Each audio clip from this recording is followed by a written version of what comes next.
Hermanos, continuamos con nuestro estudio de Nehemías capítulo 6, verso 1 al 19 y recuerden que el título de la predicación del día de hoy es El temor, un arma de los enemigos de Dios, parte 2. El temor, un arma de los enemigos de Dios, parte 2. Y estamos analizando el texto de Nehemías capítulo 6, verso 1 al 19. ¿Qué es lo que vamos a ver el día de hoy? Bueno, vamos a continuar con la misma idea de la semana pasada. Veremos cómo los enemigos de Dios tratan de usar el temor para que los creyentes abandonen la obra de Dios. Veremos cómo los enemigos de Dios tratan de usar el temor para que los creyentes abandonen la obra de Dios. Y para refrescar nuestras memorias, por favor, vayan a Nehemías capítulo 6. Y vamos a leer desde el verso 1 hasta el verso 19. La verdad no son muchos versículos. Nehemías capítulo 6, verso 1 hasta el verso 19. Dice así la palabra de Dios. Recuerden, contexto, en el capítulo 4 vemos que los enemigos de Dios querían destruir al pueblo al pueblo de Judá que se encontraban reconstruyendo los muros en Jerusalén. Querían llegar de sorpresa para matarlos. No lo lograron. Capítulo 5, se levantan unos nuevos ataques, pero ahora por dentro de los mismos judíos. ¿Por qué? Porque estaban prestando dinero a los judíos, a sus hermanos judíos, y estaban pecando contra Dios. ¿Por qué? Porque les estaban cobrando intereses cuando era prohibido cobrarle intereses de un préstamo a alguien del pueblo judío, entre hermanos, por supuesto. Y se estaban quedando con posesiones, estaban haciendo esclavo a sus propios hermanos, y Nehemías tuvo que intervenir. Ahora tenemos estos nuevos ataques de Nehemías capítulo 6, verso 1 al 19. Vean lo que dice, verso 1. Cuando oyeron Sanballat y Tobías y Gesem el árabe y los demás de nuestros enemigos que yo había edificado el muro y que no quedaba en el portillo, aunque hasta aquel tiempo no había puesto las hojas en las puertas, Sanballat y Gesem enviaron a decirme: ven y reunámonos en alguna de las aldeas en el campo de Ono. Mas ellos habían pensado hacerme mal. Y les envié mensajeros diciendo: yo hago una gran obra y no puedo ir. ¿Por qué cesaría la obra dejándola yo para ir a vosotros? Y enviaron a mí con el mismo asunto hasta 4 veces, y yo les respondí de la misma manera. Entonces Sanballat envió a mí su criado para decir lo mismo por 5ª vez, con una carta abierta en la mano, en la cual estaba escrito: se ha oído entre las naciones, y Gasmú lo dice, que tú y los judíos pensáis rebelaros, y que por eso edificáis tú el muro, con la mira, según esas palabras, de ser tú su rey, y que has puesto profetas que proclamen acerca de ti en Jerusalén, diciendo: hay rey en Judá. Y ahora serán oídas de rey las tales palabras. Ven, por tanto, y consultemos juntos. Entonces envié yo a decirle: no hay tal cosa como dices, sino que de tu corazón tú lo inventas. Porque todos ellos nos amedrentaban diciendo: se debilitarán las manos de ellos en la obra y no será terminada. Ahora pues, oh Dios, fortalece mis manos. Verso 10. Vine luego a casa de Semaías, hijo de Delaías, hijo de Metabel, porque él estaba encerrado, el cual me dijo: reunámonos en la casa de Dios, dentro del templo, y cerremos las puertas del templo, porque vienen para matarte. Sí, esta noche vendrán a matarte. Entonces dije: ¿un hombre como yo ha de huir? ¿Y quién que fuera como yo entraría al templo para salvarse la vida? No entraré. Y entendí que Dios no lo había enviado, sino que hablaba aquella profecía contra mí, porque Tobías y Sanballat lo habían sobornado. Porque fue sobornado para hacerme temer así, y que pecase y le sirviera de mal nombre con que fuere yo infamado. Acuérdate, Dios mío, de Tobías y de Sanballat conforme a estas cosas que hicieron. También acuérdate de Noadías, profetiza, de los otros profetas que procuraban infundirme miedo. Verso 15.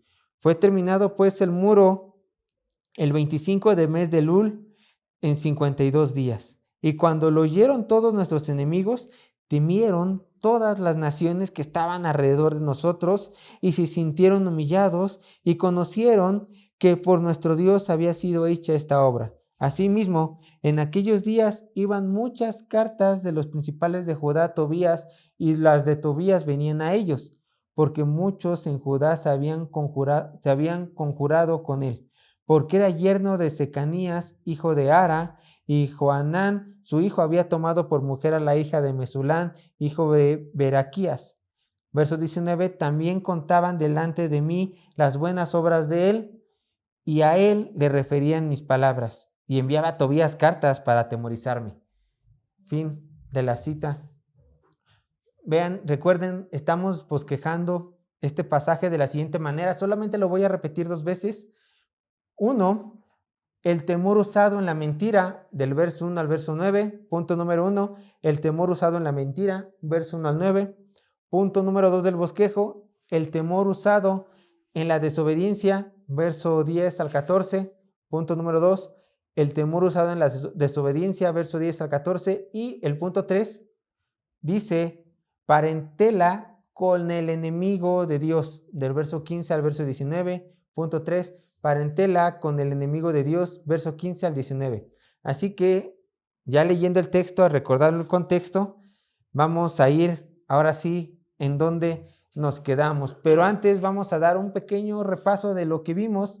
Punto número 1 del bosquejo, el temor usado en la mentira, del verso 1 al verso 9. Y nosotros rápidamente recordando, vemos que del verso 1 al verso 9 de capítulo 6, de este capítulo 6, notamos que Sanballat y sus amigos maquinan nuevas cosas para poder hacerle mal a Nehemías.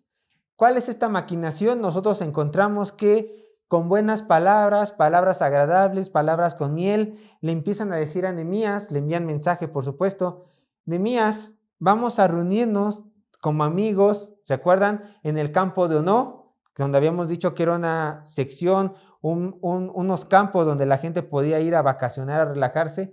Nehemías, ven, necesitamos platicar urgente contigo, reunámonos y pasemos un buen rato agradable todos juntos aquí en lo que platicamos de lo que tenemos urgencia.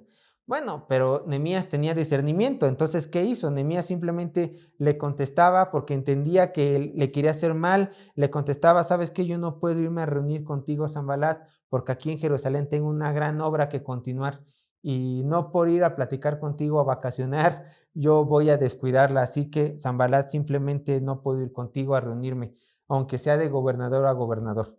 Bueno, esto entendía Nehemías. Nehemías, recuerden, tenía discernimiento. A lo que Sanballat, después de 4 ocasiones, cambió su manera de hablarle. Ya no le habló de una buena manera. Ahora le enviaba una carta muy agresiva, una carta llena de mentiras, donde Sanballat y Gesem, que aquí en el verso pues es representado con otro nombre, Gazmú, pero es Gesem, el árabe, dice: nos hemos enterado que tú tratas de rebelarte en contra del imperio de Persia y en contra del rey, y has mandado a profetas a decir que ahora vas a ser tú el nuevo rey de Judá. Queremos hablar del asunto. Recuerden que esto era peligroso. ¿Por qué? Porque al tener el enviado esta carta abierta, quería decir que cualquier persona podía leerla. Entonces, si cualquier persona se encontraba este hombre: oye, hombre, ¿por qué corres? ¿Dónde vas con tanta prisa en tu caballo? Bueno, voy a entregar esta carta. ¿Qué crees? Está abierta. Ah, chisme. Entonces cualquier hombre y mujer, cualquier hombre y mujer podría: a ver, préstame, Scheller. Ah, que se quiere rebelar Nehemías. Ah, que se está proclamando rey. No puede ser. Corre. Es necesario que él se reúna con Sanballat y Gesem, y que tenga que hacer lo que tenga que hacer. Obviamente todo esto era mentira. Y así lo dice Nehemías: tú, Sanballat, estás inventando esto de tu corazón, no es cierto lo que dices, y ¿qué crees? No me voy a reunir contigo, no tengo tiempo, tengo que seguir con la obra. ¿Qué pasó después? Nada, nada, simplemente se le cayó el teatrito a Sanballat, ya no pasó absolutamente nada. Uno pensaría, bueno, después de estas grandes mentiras, a lo mejor iba a acusar a Nehemías, Nehemías iba a tener que regresar a Susa, o tal vez tenía que ir a Persia, tener que estar con el rey y enfrentar a la corte, a lo mejor iban a matar a Nehemías, a lo mejor con esta mentira iba a escalar más, el imperio persa iba a volver a conquistar la tierra, iba a destruir todo. No, no pasó nada. ¿Por qué? Escuchen, no porque no podría pasar nada, podía y era peligroso, porque la mano de Dios estaba con el pueblo de Judá y se resalta, estaba con Nehemías, quien era su gobernante, quien los estaba respaldando y gobernando en aquel momento. Pero recuerden, pudo haber ocurrido una gran tragedia, pero Dios intervino. Y así siempre va a ocurrir en nuestras vidas. Tomamos una mala decisión, estamos llenos de mentiras, enemigos nos acechan, pero Dios, solamente hagan memoria, siempre estuvo ahí para ustedes y con ustedes. Y no me canso de repetirlo, en la pandemia estuvo con nosotros, con esta iglesia. En la pandemia estuvo con nosotros. Pudimos haber muerto de hambre, pudimos haber muerto de la enfermedad y no morimos. Estuvo con nosotros el Señor. Punto número 2 del bosquejo, y seguimos avanzando, el temor usado en la desobediencia. El temor usado en la desobediencia, y estos componen del verso 10 al verso 14. Bueno, no pasó nada, como ya lo vimos con Sanbalat, Gesem el árabe, estas acusaciones ya no prosiguieron a más, pero como lo hemos visto y lo veremos, Sanbalat no se quedó con los, no se quesó, como el meme, ¿no? Y queso. Bueno, si no se lo saben, ahí búsquenlo. Bueno, no se quedó con los brazos cruzados, Sanbalat. Les voy a adelantar algo que viene del texto. Más adelante nos enteramos que Sanbalat y amigos sobornaron a profetas y sacerdotes para meterle miedo a Nehemías. Ahí nos vamos a quedar. Y una de las personas que sobornó Sanbalat era esta persona mencionado en el verso 10. Vean, tal sacerdote y profeta Semaías. Sanbalat dijo, bueno, a lo mejor yo no le puedo meter temor, pero quizás alguien de su propia nación sí le pueda meter temor. Así que le pagaré dinero, sobornaré a Semaías, y Semaías le dirá algunas mentiras a a Nehemías, para que peque en contra de su Dios y para que su testimonio se eche abajo. Y sí, así fue. Semaías le dijo a Nehemías, oye Nehemías, necesitamos reunirnos. Nehemías dijo, bueno, sí, muy probablemente estaba allí en la ciudad de Jerusalén. Vamos a reunirnos. Semaías llegó a su casa, tocó, y Nehemías es muy específico porque dice, y estaba dentro de su casa. Quizás, recuerden, se estaba purificando porque tocó al inmundo y no podía salir, o quizás también estaba dentro de su casa para hacerle ver la gravedad del mensaje a Nehemías, porque le dijo lo siguiente. Le dijo, Nehemías, vean, ¿vienen para qué? Para matarte. Sí, esta noche vendrán a matarte. Bueno, quizás esto no era nada fuera de lo normal, porque si recuerdan, no era la primera vez que querían matar a Nehemías. Desde que Nehemías llegó a Jerusalén y comenzó con la reconstrucción de los muros, la construcción de los muros, todos querían matar a Nehemías, en el sentido de todos los enemigos. Entonces dices, bueno, tú eres profeta, tú eres sacerdote, dices que me quieren matar, tendré cuidado. Pero escuchen, Nehemías era un hombre de Dios. Nehemías era un hombre con discernimiento. ¿Pero por qué tenía discernimiento? Porque conocía la palabra de Dios. ¿Tú quieres tener discernimiento? Estudia la palabra de Dios. Nehemías estudiaba la palabra de Dios. Y dijo, bueno, quizás yo me imagino este diálogo, ¿qué se puede hacer?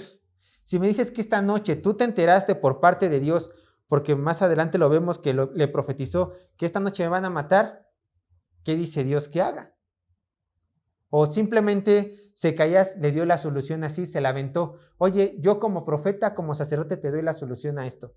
Nehemías dijo, bueno, lo voy a escuchar, es sacerdote, es profeta. Tengo que escuchar al enviado de Dios. Le dijo esto.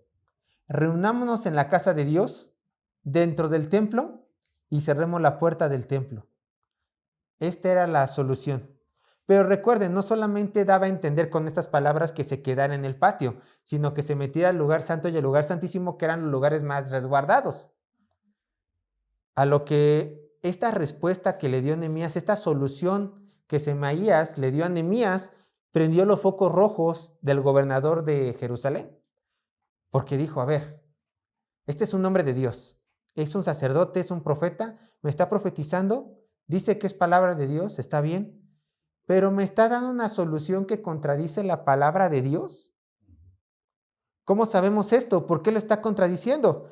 Porque le está diciendo, la solución, como te van a matar esta noche, la solución a tu problema, por lo menos esta noche, es que te metas al templo. Pero recordemos, Nehemías conocía la palabra de Dios y Nehemías dijo, yo no puedo entrar al templo porque no pertenezco al linaje sacerdotal. Y recuerden, muy probablemente también él era eunuco. Entonces los mutilados tampoco podían entrar. Él estaba castrado. Recordemos lo que dice la palabra de Dios, Números 18, 6, 7. Yo lo leo, lo vimos la sesión pasada, Números 18, 6, 7. Vean lo que dice, pongan atención. Porque he aquí, yo he tomado a vuestros hermanos los levitas de entre los hijos de Israel, dados a vosotros en don de Jehová, para que sirvan en el ministerio de tabernáculo de reunión, o sea, en el templo.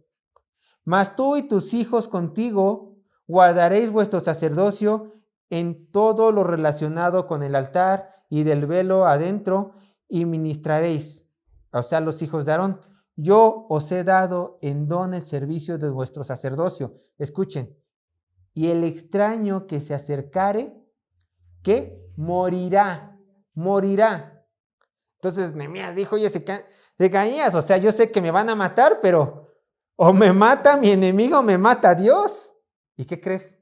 Yo confío en mi Dios y prefiero que mi Dios me proteja, así que yo no te voy a hacer caso. Hermanos, Nehemías confió en su Dios. Y esto lo vimos en la sesión pasada. Ahora vamos a empezar a ahondar en lo nuevo, ¿no? Sin salirnos de texto. Pongan atención aquí, hermanos. La forma más evidente de identificar a un falso profeta, a un falso maestro, escuchen, es ver si este hombre habla o no habla palabra de Dios. Esta es la forma más fácil, más evidente. ¿Por qué? Porque los falsos maestros siempre terminan en algún punto de su enseñanza, en algún punto de su consejo, en algún punto de su plática. Los falsos profetas, los falsos maestros siempre terminan añadiéndole o restándole a la palabra de Dios. Siempre le añaden o le restan a la palabra de Dios. Entonces nosotros, ustedes, así como Nehemías, tienen que, ¿qué? Primero, escuchar a estos maestros atentamente, escucharlos, a ver qué mensaje tienen, ver qué palabra salen de su boca, analizar cada palabra que salga de su boca, de estos maestros de Dios. Y si habla palabra de Dios, como está en las escrituras, ¿qué creen? Escúchenlo, es buen maestro, es buen maestro.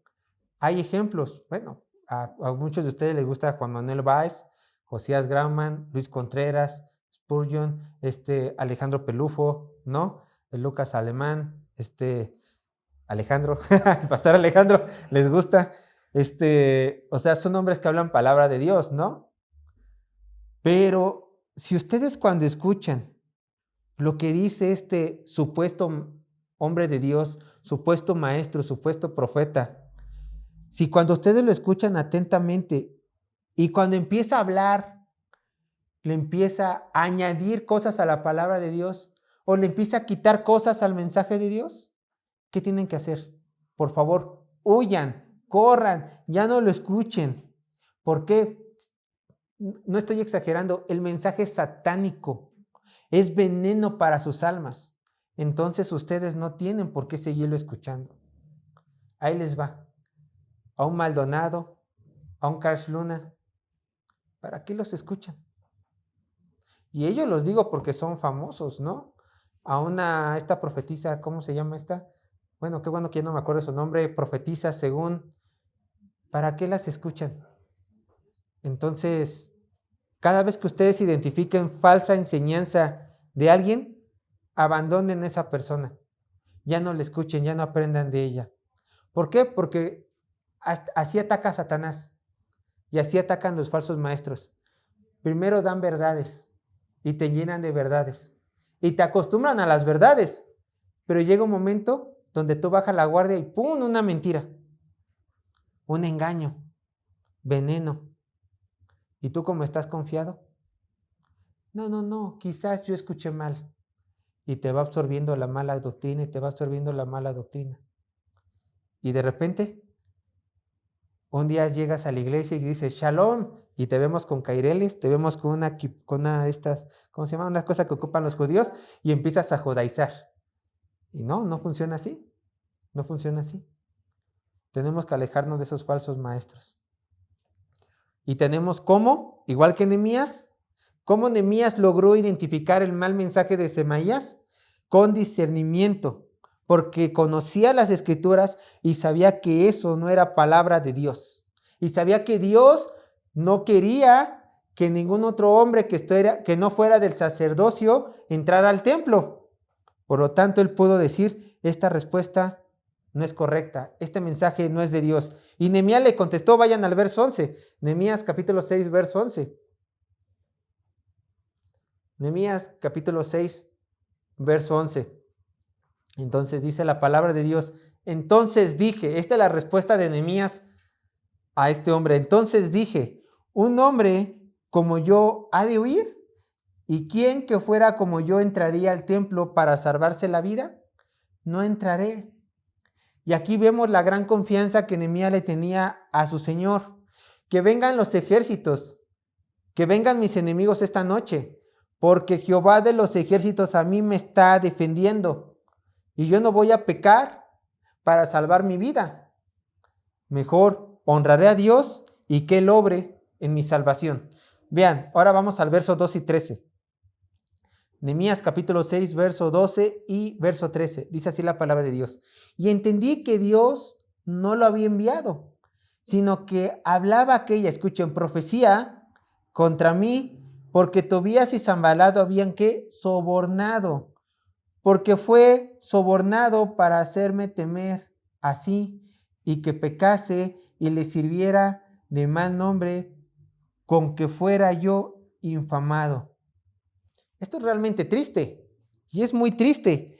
Un sacerdote y profeta de Jerusalén trató de infundir miedo en el corazón de Nehemías a uno de sus hermanos, a su gobernante. ¿Para qué? Para que pecase contra su Dios. ¿Por qué? Porque Sanballat había sido, desgraciadamente, ¿qué? Sobornado. La razón que Nehemías deja en claro que Secaías pecó en contra de él y contra de su Dios a profetizar algo falso fue porque Semaías amaba el dinero y estaba dispuesto a hacer cualquier cosa, aun pecar en contra de su Dios, para obtener este dinero, estas riquezas deshonestas. Ahora, quiero recordarles algo.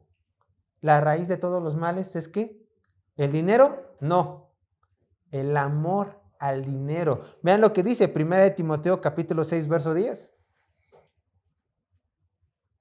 1 de Timoteo capítulo 6, verso 10. 6, verso 10. 1 de Timoteo capítulo 6, verso 10. Vean lo que dice, escuchen.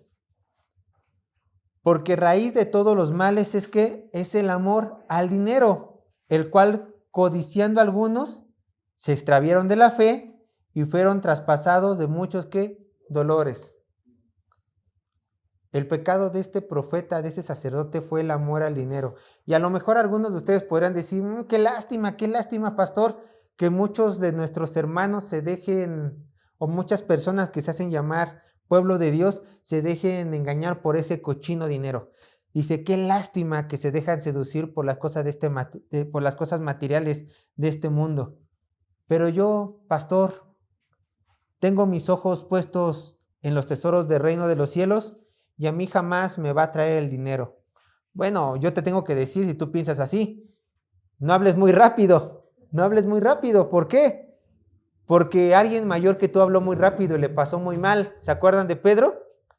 Pedro, el príncipe de los apóstoles, el mayor de los apóstoles. ¿Qué fue lo que dijo? En una ocasión, cuando dijo nuestro Señor Jesucristo que él iba a morir, Pedro dijo, yo nunca te negaré, yo moriré contigo. Bueno, 3 doritos después, como dice el comercial, Jesucristo fue agarrado, una persona identificó a Pedro como su seguidor y le dijo, tú eres de Galilea, ¿estabas con ellos? ¿Qué dijo Pedro? Ah, no, yo no soy con él, y negó al Señor 3 veces. Por eso, hermanos, cada vez que la Biblia habla de algún pecado específico, de alguna persona que está en la palabra de Dios, por favor, nunca digas, de esa agua no he de tomar, nunca digas, ese pecado nunca me va a tocar, porque muy probablemente ese pecado sí te pueda llegar a tocar. O bien, pongámoslo así, tú ya fuiste pulido en ese pecado, tú ya abandonaste ese pecado del que en la palabra de Dios se está hablando, específicamente en este caso, de acuerdo al texto que estamos estudiando, el amor al dinero. Tú dices, bueno, yo muchas veces en mi vida ya he sido tratado en ese pecado, me observo en ese pecado, me cuido, no pasa nada en mi corazón, pero quizás hay otros pecados que aún sigues permitiendo tú en tu vida. Y no digo quizás, realmente así ocurre. Cada uno de nosotros tiene pecados específicos que seguimos albergando en nuestro corazón. Y yo te puedo decir, es verdad, el pecado de las riquezas deshonestas, el amor al dinero, no lo tienes, probablemente. Pero ¿qué pecado estás guardando? ¿No quieres desechar? Y que también está deshonrando a tu Dios. Y que estás dispuesto a hacer cualquier cosa, aún en contra de tus hermanos, para seguir manteniendo este pecado vivo en tu corazón. Contra tal tienes que combatir. Vuelvo a lo mismo, el pecado específico de Secanías que fue el amor al dinero y por eso se dejó sobornar. Pero ¿cuál es tu pecado que está produciendo este amor desmedido dentro de tu corazón? Que te conduce a no solamente ignorar la palabra de Dios, sino te conduce a quizás pecar en contra de tus hermanos. Y los casados, obviamente, pecar en contra de sus cónyuges. Y yo te digo a ti, por favor, no pierdas el tiempo y combate estos pecados, porque si tú no los combates y los derrotas, estos pecados poco a poco menguarán tu fe y te harán caer. Vean lo que dice 1 Corintios capítulo 10.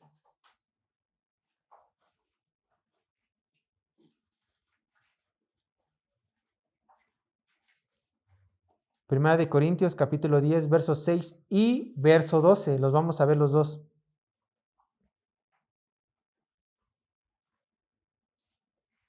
Dice 1 Corintios capítulo 10, verso 6 y verso 12. Escuchen.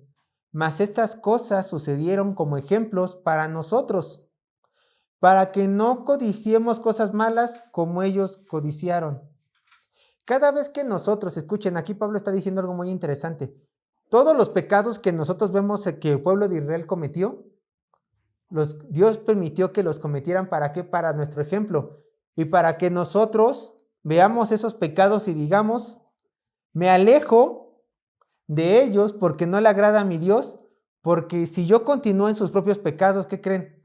Probablemente Dios también a mí me juzgue como a ellos. Entonces, el Espíritu Santo permitió que todo esto fuera escrito en la palabra de Dios para que nosotros aprendamos de ellos. Ahora sí, aprendamos en cabeza ajena y vivamos en santidad. Porque aquí en el verso 2 hay una advertencia. Así que el que piense estar firme, ¿qué? Mire que no caiga. Constantemente tenemos que estar atentos a nuestros pecados, constantemente, para no caer en ellos y ser de ejemplo y no hacer pecar a los hermanos en Cristo. ¿No crees que si tú pecas voluntariamente, conscientemente, en frente de alguno de tus hermanos, le causarás dolor en su corazón?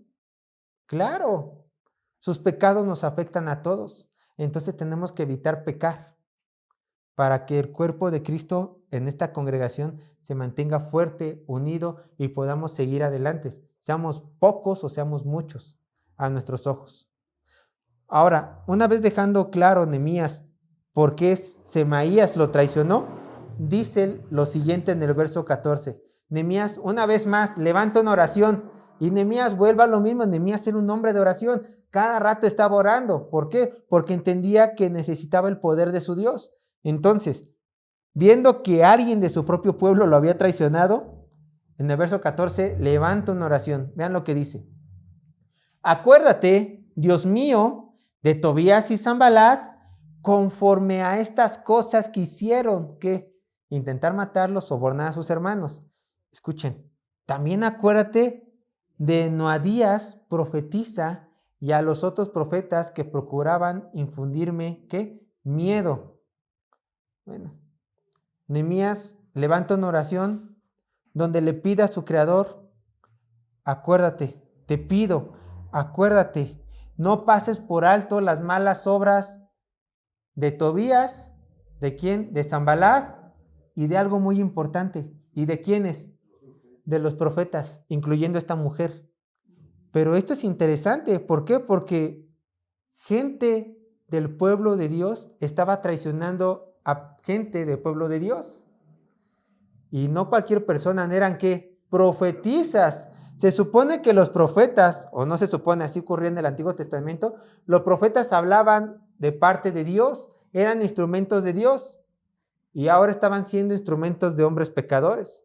Algo grave estaba ocurriendo aquí en el corazón religioso, en los representantes religiosos del pueblo de Judá. Estaban empezando a hacer a su Dios a un lado y estaban empezando a colocar su mirada en las cosas de este mundo. Esto lo vamos a ver más adelante. Continuemos con el siguiente verso. Verso 15. Ya estamos en el punto número 3. Parentela con el enemigo. Verso 15 al 19. Estamos en el verso 15. Dice así, Nehemías capítulo 6, verso 15. Fue terminado, pues, el muro el 25 del mes de Elul en 52 días. Vean, aquí nosotros podemos decir, y sin duda también Nehemías dijo, como la canción, ¡oh, día feliz! ¿Por qué? Porque después de muchos inconvenientes, pruebas, amenazas, problemas económicos, días y noches trabajando, teniendo la espada en una mano y poniendo el otro, pues, los muros, literalmente no tenían la espada en la mano, sino que la tenían ahí, pero entienden la idea, ¿no? Después de todos estos inconvenientes, amenaza, lloro, súplicas, se terminó de construir el muro. ¿En cuánto tiempo? En 52 días. 52 días se terminó de construir el muro. Ahora, Nehemías es muy específico y así lo plasma, muy probablemente, bueno, así lo plasma en las escrituras. Se termina de construir los muros el día 25 del mes de Elul, que de acuerdo de nuestro calendario es entre el mes de agosto, septiembre, aproximadamente. Entonces, tenemos que aproximadamente desde el mes de julio se empezó la construcción, trabajando, hasta que el 25 del mes de Elul, agosto, septiembre, se terminó. Y Nehemías ya pudo decir, descansa mi alma, ya terminamos, ya por fin, después de tantos inconvenientes. Y ahora déjenme decirles que 52 días para reconstruir los muros son muy pocos, son realmente pocos. Los comentaristas se dividen aquí. Permítame decirles, algunos comentaristas dicen que habían porciones del muro que aún servían. ¿Se acuerdan que en Esdras capítulo 4 intentaron reconstruir los muros, pero los enemigos de Dios fueron con el rey y mandaron cartas para que se detuviera la obra? Pero muy probablemente Sanballat, Tobías, Gesún y los demás, en lugar de detener la obra, pues la destruyeron. Eso ocurrió en Esdras. Bueno, sí quemaron muchos muros, sí los hicieron inútiles, mucho escombro, pero dicen los comentaristas que a lo mejor en algunas partes habían porciones grandes de muro que aún servían. Entonces ya no era necesario reconstruir todo, sino unas cuantas partes. Colocar unos cuantos ladrillos arriba, o quizás unas partes sí estaban ahí que servían, entonces eso les facilitó el trabajo. Otros dicen, fue todo a la mano de Dios. Si nosotros vemos desde el capítulo 1 hasta este capítulo, todo fue llevado por Dios de la mano. Nehemías, desde el momento que el rey le permitió a Nehemías regresar para reconstruir los muros, desde que él llegó y todo el pueblo quiso cooperar, desde las veces que querían matar y detener la obra y Dios lo impidió, vemos constantemente la mano de Dios en esta obra. Entonces no nos tiene que asombrar que Dios les dio las fuerzas necesarias, los medios necesarios a todos estos hombres para construir el muro en tan poco tiempo. Bueno, sea uno, sea otro, sea la combinación de las dos, no lo sabemos. Pero lo que sí está claro es de que en 52 días se terminó de construir el muro Y ellos cantaron aleluya, gloria a Dios. Vemos la bendición de nuestro Señor, pese a quien le pese. Y ocurre lo siguiente, Nehemías capítulo 6, verso 16. Dice así: y cuando lo oyeron todos nuestros enemigos, temieron todas las naciones que estaban alrededor de nosotros, y se sintieron humillados, y conocieron que por nuestro Dios había sido hecha esta obra. Sí, los enemigos muchas veces intentaron destruir la obra de Dios. Sí, los enemigos intentaron matar a Nehemías. Sí, los enemigos intentaron desanimar al pueblo de Judá. Pero ¿qué creen? Cuando se terminó la obra, los enemigos dijeron, fueron humillados, sintieron humillación en sus corazones y dijeron, esto fue por parte de su Dios. Algo sobrenatural estuvo pasando todo este tiempo. Esto no es normal. ¿Por qué? Porque conocieron que por nuestro Dios había sido hecha esta obra. Y hermanos, yo les digo una cosa, cuando Dios obra en cualquier obra de su trabajo, lo hace de forma sobrenatural, de manera grande, poderosa, tanto así que los inconversos pueden ver la mano de Dios de todo esto. Por ejemplo, les voy a dar unos ejemplos de las Escrituras, donde inconversos vieron la mano poderosa de Dios cuando se trató de una obra suya. Por ejemplo, el faraón ve la mano de Dios en José cuando éste le interpreta los sueños. Si quieren, vayan conmigo en Génesis 41, versos 38 a 39. Recuerden que para ese entonces el faraón se veía a sí mismo como un dios. Entonces, él se tuvo que humillar en decir, hay un Dios mayor que yo, el Dios de José. Génesis 41, versos 38 a 39. Dice así la palabra de Dios. Génesis 41, versos 38 al 39. Dice así, y dijo Faraón a sus siervos, ¿acaso hallaremos otro hombre como este, en quien esté el Espíritu de Dios? Y dijo Faraón a José, pues, ¿qué Dios te ha hecho saber todo esto? No hay entendido ni sabio como tú. Nehemías lo reconoció. Faraón lo reconoció. Faraón reconoció al Dios de José. Siguiente persona. Cuando los filisteos robaron el arca de Dios, ¿se acuerdan? En 1 Samuel. Y ellos entendieron que estaban bajo maldición de Dios por haberse robado el arca. Ellos dijeron, estas maldiciones, estas enfermedades en las cuales estamos viviendo no son normales. El Dios de los judíos nos está haciendo todo esto porque aquí tenemos el arca. 1 Samuel capítulo 5, versos 6 y 7. 1 Samuel capítulo 5, versos 6 y 7. Vean lo que dice, 1 Samuel capítulo 5, versos 6 y 7. Y se agravó la mano de Jehová sobre los de Asdod, y los destruyó y los hirió con tumores en Asdod y en todo su territorio. Y viendo esto, los de Asdod dijeron, no quede con nosotros el arca de Dios de Israel, porque, escuchen, su mano es dura sobre nosotros y sobre nuestro Dios Dagón.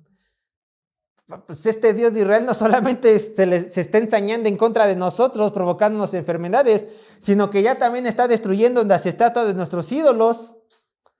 Pues regresémoslos, porque todo esto lo están haciendo él. Otro ejemplo, en tiempos de Daniel, Nabucodonosor, el rey de Babilonia, era un rey muy soberbio. Y un día, por su soberbia, porque pensaba que de su poder él había podido conquistar todo el imperio, el Señor, escuchen, le quitó el entendimiento. Dice la Biblia que lo hizo razonar como un animal. Y cuando pasaron 12 meses, o sea, un año, él regresó a su entendimiento y lo primero que dijo fue alabanza a Jehová. Daniel 4, verso 24 y verso 37. Daniel 4, verso 24 y verso 37. Dice así la palabra de Dios. Mas al fin del tiempo yo, dice rey Nabucodonosor, alcé mis ojos al cielo y mi razón me fue devuelta y bendije ¿qué? Al Altísimo y alabé y glorificar al que vive para siempre, cuyo dominio es sempiterno y su reino por todas las edades. Verso 37. Ahora yo, Nabucodonosor, alabo, engrandezco y glorifico al Rey del cielo, porque todas sus obras son verdaderas y sus caminos justos, y él puede humillar a los que andan en soberbia. Él reconoció al Dios Todopoderoso. Y un último reconocimiento. ¿Qué eran los apóstoles? Gente del vulgo, gente común y corriente como nosotros, muchos de ellos pescadores, sin estudios profundos, grandes, ¿no? Sin títulos. Si podemos decir, quizás se quedaron solamente en la primaria, por así decirlo, en contexto de hoy. Cuando ellos predicaron, después de que el Pentecostés llegó, después de que el Espíritu Santo los bautizó, predicaron poderosamente. Y los fariseos dijeron, ellos estuvieron con Jesús, reconociendo al Todopoderoso. Vean, Hechos 4:13. Dice así, Hechos 4:13. Entonces, viendo el denuedo de Pedro y de Juan, y sabiendo que eran hombres sin letra y de vulgo, se maravillaban y les reconocían que habían estado ¿con qué? Con Jesús. Ahí está, inconversos reconociendo la obra de Dios en la obra de Dios. Inconversos reconociendo la mano de Dios en la obra de Dios. Bueno, aquí nosotros podemos apreciar que Dios a través de la historia ha deslumbrado los corazones y la mente de los hombres. ¿Por qué? Porque los hombres a través de la historia han logrado ver que cuando el Señor obra, su mano es tan evidente que nadie lo puede detener. Y a lo mejor algunos de ustedes podrán decir, claro, Sergio, pero tú estás hablando del pasado. Hoy Dios, yo ya no he visto que obre de esta manera todo tan poderosa, tan evidente, que los inconversos vean que lo que está ocurriendo es mano de Dios. Y yo te voy a contestar. Si tú estudias la historia de la iglesia, hay libros de eso, por cierto, libros así de gruesos, de historia de la iglesia, podrás ver que Dios ha dejado boquiabierta a mucha gente por medio de avivamientos. Pero bueno, esos ocurren esporádicamente cuando Dios quiere, cuando el mover del Espíritu Santo así lo manda y cuando hombres y mujeres entregados a su Dios son bendecidos. Escuchen, cuando hombres y mujeres entregados a su Dios son bendecidos. Tú no esperes un avivamiento si tú no te entregas a Dios. No lo esperes, nunca lo obtendrás. Bueno, dejando eso a un lado, sí, Dios ha obrado poderosamente los avivamientos, pero ¿qué crees? ¿Tú te haces llamar cristiano? Tú a lo mejor puedes decir sí. Tú has hecho cosas que los hombres de allá afuera puedan verlos y decir, Él ha obrado poderosamente en nombre de su Dios. Y no me refiero a cosas extraordinarias, dones, milagros, sino me refiero a que tu testimonio ha impactado a las personas que te rodean, para que las personas que te ven digan, Dios realmente existe y está obrando en este hombre o en esta mujer. Porque quizás el problema no sea Dios, que no obra poderosamente según tú. El problema es que tú no estás dando testimonio a la gente que te rodea. Y como tú no estás dando testimonio, como tú, haciéndote llamar cristiano, no te distingues de los inconversos, quizás por eso ellos no pueden ver a tu poderoso Dios, porque tú no lo reflejas, porque tú no lo vives, porque tú no lo predicas, porque tú no lo enseñas. Entonces el problema no es de tu Dios, el problema es tuyo, por no ser luz y sal en este mundo, por no entregarte, por no obedecerle, por no decir, voy a hacer testimonio, cueste lo que me cueste. ¿Te das cuenta? Porque si queremos que la gente vea la mano poderosa de nuestro Dios en esta tierra, entonces tú tienes que ser ese ejemplo. Si no, no. Es que yo le hablo mucho a la gente de Cristo. Qué bueno, ¿y tu testimonio? Es que tú sabes, mi esposo. No, entonces no. Es que tú sabes, mi esposa. No. Entonces no sirve nada hablar. O bueno, das mucho testimonio. La gente dice, Sergio es distinto. Oye, ¿pero les has hablado de Cristo? No, porque se vayan a empachar. Así dicen, ¿no? No les hablo de la palabra de Dios porque es mucha comida y se empachan. No, tampoco, háblales de Cristo. Las dos cosas vienen junto con pegado, perdón. Ahora, ¿nosotros cómo vamos a identificar a estas personas? Solamente, escuchen hermanos, solamente las personas que están comprometidas con Cristo, que son realmente salvas, que realmente quieren ver el reino de Dios aquí en la tierra, y que todas las personas le conozcan, solamente estas personas van a dar un buen testimonio de él. Pero ustedes pueden decir, bueno, Sergio, pero en verdad yo me esfuerzo en dar un buen testimonio, me esfuerzo en predicar la palabra y yo no veo que la gente reconozca la mano de Dios. A ti que te esfuerzas, yo te voy a decir estas palabras. No te preocupes. La gente de este mundo tarde o temprano va a reconocer la mano de Dios, porque llegará un día donde Cristo regresará y toda rodilla se doblará, ya sea voluntariamente o porque Dios con vara de hierro se las quebrará, y ahí sí van a alabar a ese Dios todopoderoso. Pero ¿qué crees?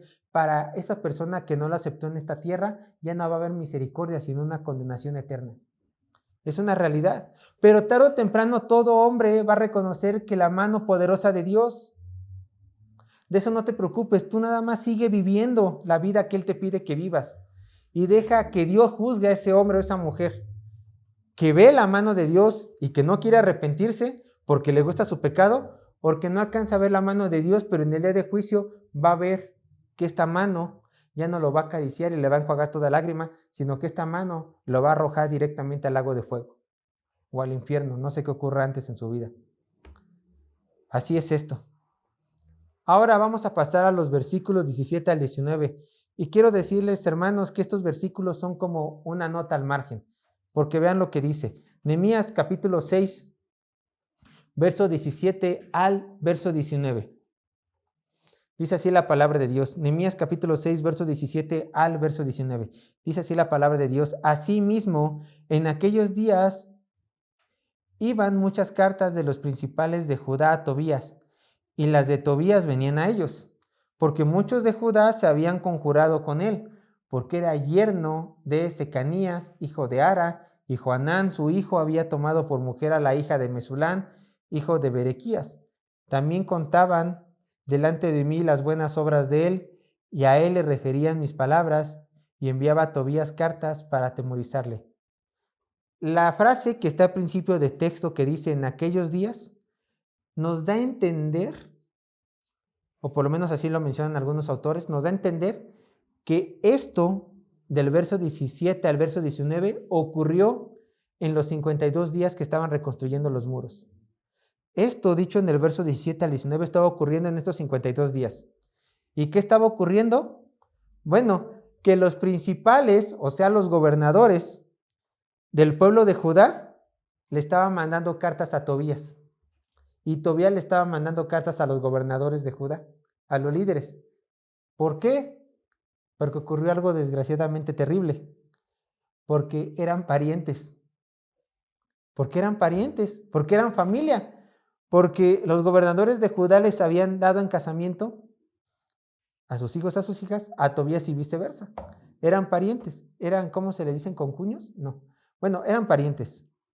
Entonces, por eso se estaban mandando mensajes. Mientras Jerusalén, mientras Nehemías estaban aguantando los ataques de todos, estos se las estaban pasando buena onda escribiéndose. ¿Cómo has estado, pariente? No, pues mis hijos están bien. ¿Qué crees? Te tengo nueva información.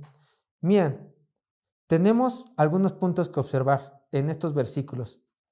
Primero, como ya lo dije, vemos que los gobernantes de Jerusalén, los príncipes, los gobernantes, tenían una buena relación con Tobías, siendo este un enemigo de Dios. Segundo, ocurrió un intercambio de cartas entre los judíos gobernantes y Tobías. ¿Por qué? Porque algunos de ellos estaban emparentados. Y recordemos que Esdras, en su libro, había tratado de eliminar esto hace algunos años atrás, pero por lo visto algunas personas no dejaron a sus esposas y otras se les olvidó el mandamiento de Dios y dijeron, como queremos tener buena relación con nuestros vecinos, pues vamos a dar a nuestros hijos en casamiento con sus hijos. Lo cual seguramente Esdras estaba en total desacuerdo, pero ya no pudo hacer nada, por lo menos así lo deja ver el texto. 3. Vean lo que trataban de hacer los principales de Judá. Los principales de Judá intentaban que Nehemías viera con buenos ojos a Tobías. ¿Cómo lo sabemos? Vean lo que dice el texto. También contaban delante de mí las buenas obras de él. O sea, por un lado, Tobías estaba combatiendo contra Nehemías, pero estas personas, mira, Nehemías, no está malo, Tobías, has hecho buenas cosas, nos ha ayudado. 4. Los principales de Judá ventilaban información a Tobías. ¿Quiénes creen que iban con el chisme? Ellos, los gobernantes. ¿Por qué? Y a él, o sea, a Tobías le referían mis palabras. Nehemías tenía un plan, lo daba a conocer, y estas personas, ¿qué crees, Tobías? Nehemías, estás planeando esto. Entonces Tobías se lo comentaba a Sanbalat y a Gesén y a los demás, y obviamente maquinaban planes para tumbar la obra en estos 52 días. Pero, escuchen, a pesar de estos intentos de hacer la paz entre Tobías y Nehemías, Tobías no estaba interesado en hacer la paz con los enemigos de Dios. ¿Por qué? ¿Qué implicaba esto? Si Nehemías hacía la paz con los enemigos de Dios, llámese Tobías, en este caso Sanbalat, Gesem o algún otro, entonces esto implicaba que él tenía que desobedecer la palabra de Dios y también iba a echar abajo la obra de Dios, a traicionarlos, a todos sus hermanos que habían dejado hasta trabajos para dedicarse a la obra. Nehemías no se lo iba a permitir. Nehemías era un hombre íntegro, él no iba a negociar con el enemigo. Pero ¿qué creen? ¿Quiénes creen que sí negociaron con el enemigo? Dos tipos de personas. Los principales, ya lo vimos en estos versículos. Y verso 14, los sacerdotes y profetas. Ellos estaban dispuestos a hacer cualquier cosa para vivir una vida cómoda, para tener lo que ellos quisieran, en este caso dinero, que no se llevaran más con sus familias. Y nos lleva a razonar esto. Nos lleva a razonar lo siguiente. ¿Qué se necesita para que una persona que se hace llamar parte del pueblo de Dios traicione a sus hermanos y principalmente traicione a su Padre y a su Señor Jesucristo que lo ha salvado? ¿Qué se necesita? Se necesita que realmente no sea un verdadero cristiano. ¿Cómo podemos identificar estas personas que están entre nosotros pero que no son de nosotros? Vayan a Mateo capítulo 7, versos 16 al 20. Ya vamos a ir terminando.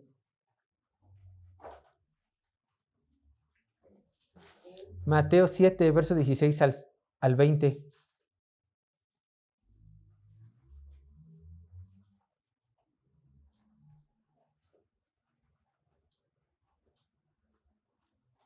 Mateo 7, 16 al 20.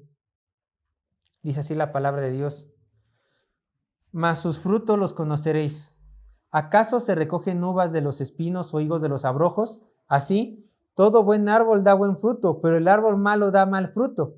No puede buen árbol dar mal fruto, ni el árbol malo dar buen fruto. Todo árbol que no da buen fruto es cortado y echado al fuego, así que por su fruto los conoceréis. Y vean lo que dice Judas, capítulo 1, verso 18 al 19. Judas, capítulo 1, verso 18 al 19. Capítulo 1, nada más tiene un capítulo, verso 18 al 19. Dice la palabra de Dios: en el postrer tiempo habrá burladores, que andarán según sus malvados deseos. Y estos son los que causan divisiones, los sensuales, que no tienen al Espíritu. Hermanos, esta es una realidad muy grande. De la misma iglesia de Cristo van a salir personas que solamente están aquí calentando una banca y que no son verdaderos adoradores de Cristo. Por desgracia, estas personas, como dice Judas, se dejarán engañar, seducir por sus malos deseos, serán sensuales y tratarán de hacer que otras personas pequen en contra de su Dios. Y dice nuestro Señor Jesucristo: por su fruto los conocerás. ¿Por qué? Bueno, es una realidad que nosotros somos redimidos por Cristo, bautizados por el Espíritu Santo, predestinados por el Padre. Pero ¿qué crees? Si tú no tienes buenas obras que manifiesten todo esto, te estás engañando a ti mismo.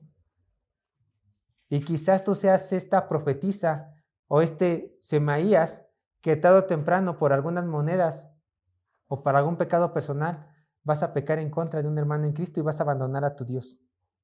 Muy probablemente. Por eso la palabra de Dios nos dice a nosotros constantemente, examínate, examínate, examínate. Si estás viendo que te estás conduciendo mal, examínate, arrepiéntete y cree en Cristo. Ahora, yo quiero identificar dos tipos de personas.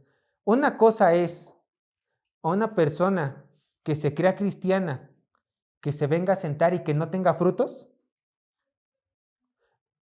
y que se crea cristiana, repito, a otra cosa muy distinta, a una persona que sabe que no es cristiana, viene a perder el tiempo en la iglesia y solamente anda buscando a qué hermano o hermana hacer caer en pecado. Esos son lobos rapaces.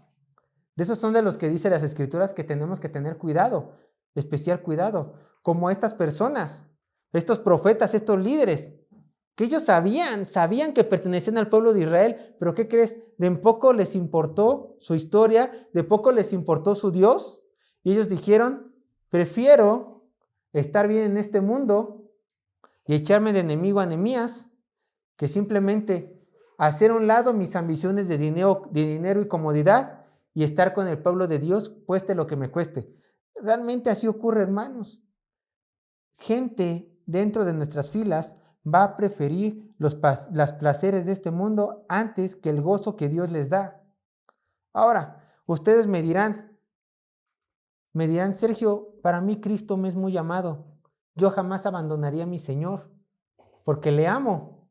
¿Qué hace que estas personas que han escuchado el Evangelio, que han estado en una iglesia de sana doctrina, que se les ha enseñado la palabra de Dios, qué hace que estas personas abandonen a su Señor y que aún busquen, porque busquen hacer caer a sus hermanos en la fe? 4 puntos yo les voy a dar. Primero, y el importante, no son salvos, por eso abandonan la fe. Por eso un día están aquí y al otro día están allá y están pecando como si nunca hubieran conocido a Cristo, porque no son salvos. No son salvos. Por eso dice, yo lo leo, 1 de Juan, capítulo 2, verso 19, salieron de nosotros, pero no eran de nosotros, porque si hubiesen sido de nosotros, habían permanecido con nosotros, pero salieron para que se manifestase que no todos son de nosotros. Judas, una vez más, porque prefirieron sus malos deseos, no eran salvos. 2, porque aman más las cosas de este mundo. Cuando tú les dices, hay un reino celestial donde Cristo va a estar con nosotros siempre, ellos no se les hace antojable. Ellos no lo anhelan. Ellos dicen, yo solamente me voy a guiar por lo que veo. Por eso tu Cristo no me interesa. Voy a ir a la iglesia porque necesito en algo en que entretenerme. Porque quizás soy moralmente bueno y la Biblia me enseña cosas morales, es una realidad. Pero no voy a seguir a su Dios. Y en la primera oportunidad voy a buscar gente a mi alrededor que también pequen para jalarlos. Ah, que por cierto, si llega una persona que es un lobo rapaz y vemos que alguien se va con ese lobo rapaz, no es de que, ay, pobre, el lobo se llevó a la ovejita, no. Ese era un lobo vestido de piel de oveja que se fue tras sus deseos. Es la realidad. 3, solo pueden ver lo pasajero. Ignoran lo que el Señor les va a dar en la vida futura. Y 4, y aquí entra nuestro Señor Jesucristo, no les ha nacido en su corazón el amor a Cristo. Desprecian también a la iglesia, es una realidad. Pueden decir, yo amo a Cristo, por eso vengo, pero odian al hermano. Y porque según groserías que les ha hecho el hermano, ellos se van y pecan hablando mal del cuerpo de Cristo. No han hablado, no conocen a nuestro Señor. Porque si aman a la cabeza, ¿qué creen? Aman al resto del cuerpo. Y perdonarán al resto del cuerpo como la cabeza los perdonó a ellos. Entonces, son muchas las razones por las cuales las personas apostatan de la fe de Cristo. ¿Qué tenemos que hacer nosotros? Permanecer firmes como Nehemías. Recuerda, tú has sido comprado a precio de sangre, ya no te perteneces a ti mismo, le perteneces al Señor Jesús quien te rescató. al Todopoderoso, le sirves en su ejército. Entonces tienes que estar atento, manifestando sus buenas obras, proclamando de aquel Rey poderoso Cristo que te salvó, dando testimonio del Padre que está en el reino de los cielos. Y sobre todo, como hemos visto en estos capítulos, en este capítulo, perdón, no tener temor mientras trabajas en la obra de Dios. Te animo, iglesia, trabaja en la obra de Cristo, trabaja en la obra de Cristo. ¿Qué quiere Dios que haga? Bueno, primero, lo de siempre, evangeliza. Eso siempre Dios va a querer que hagas. Da testimonio, eso siempre Dios va a querer que hagas. Ama a tu prójimo, ama a tu cónyuge, enseña de la palabra de Dios a tus hijos. Eso siempre Dios va a querer que hagas. Ahora, que Dios quiera que todas las noches vayas al jardín, a la alcaldía, a regalar pozole a los que no tienen dinero, eso es entre tú y el Señor. Y quizás el Señor sí te esté mandando a hacer eso, no lo sé. Pero primero haz su voluntad y obedece su palabra. Y cuando sepas qué es lo que Dios quiere específico para ti, hazlo sin temor. Oremos al Señor.